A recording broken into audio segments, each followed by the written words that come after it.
எங்கே நீட் தேர்வில் அருமை சகோதரி அனிதா அவர்கள் மரணம் அடைஞ்சாங்க. அப்ப என்ன சொன்னீங்க? எடப்பாடி பழனிசாமி நீட் தேர்வில் கவனம் செலுத்தலைங்க. 50 மாத காலம் ஆச்சு. நீட் தேர்வு என்ன ஆச்சு என்று இளைஞர்கள் பெற்றோர் கேட்கிறாங்க, மாணவர்கள் கேட்கிறாங்க. இந்த ஆட்சிக்கு வந்த பிறகு, இந்த திமுக ஆட்சிக்கு வந்த பிறகு 24 பேர் இறந்திருக்கிறாங்க. அவள் தேர்ச்சி பெறாத காரணத்தினால 24 உயிர்கள் இன்றைக்கு இழந்திருக்கின்றோம். இதுக்கு முழு பொறுப்பு ஸ்டாலின் ஏற்க வேண்டும். உங்களுடைய பேச்சை நம்பித்தான் நம்முடைய மாணவர்கள் எதிர்நோக்கி கொண்டிருந்தாங்க.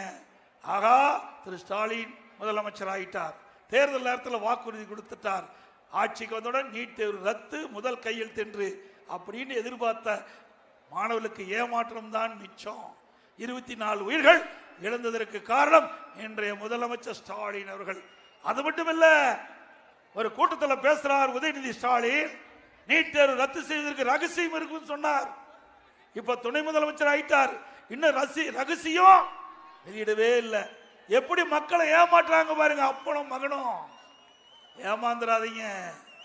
அது மட்டுமல்ல, அண்மையில் நடந்த சட்டமன்ற நிகழ்ச்சியில ஸ்டாலின் எழுந்து பேசுறார்.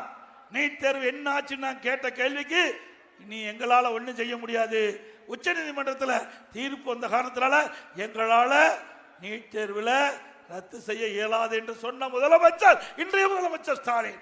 அப்படின்னு எதுக்கு பொய் பேசுறீங்க? எதுக்கு பொய்யான வாக்குறுதி நாட்டு மக்களுக்கு கொடுத்தீங்க? மாணவர்களையும் இளைஞர்களையும் பெற்றோர்களையும் ஏமாற்றி வாக்குகளை பெற்று ஆட்சிக்கு வந்தது இன்றைக்கு அப்படியே அந்த பல்ட்டி அடிச்சிட்டார். நாங்களும் இதைத்தான் சொன்னோம். நான் முதலமைச்சர் இருக்கும் போது இதுதான் சொன்னேன். உச்ச நீதிமன்றத்தில் தீர்ப்பு வந்து விட்டது, அதனால நாம் நீட் தேர்வை ரத்து செய்ய முடியாத நிலையில் இருக்கிறோம். எப்படியாவது நீட் தேர்வு இருந்து தமிழகத்துக்கு விலக்கு அளிக்க வேண்டும் என்று தொடர்ந்து வலியுறுத்திய கட்சி அதிமுக கட்சி.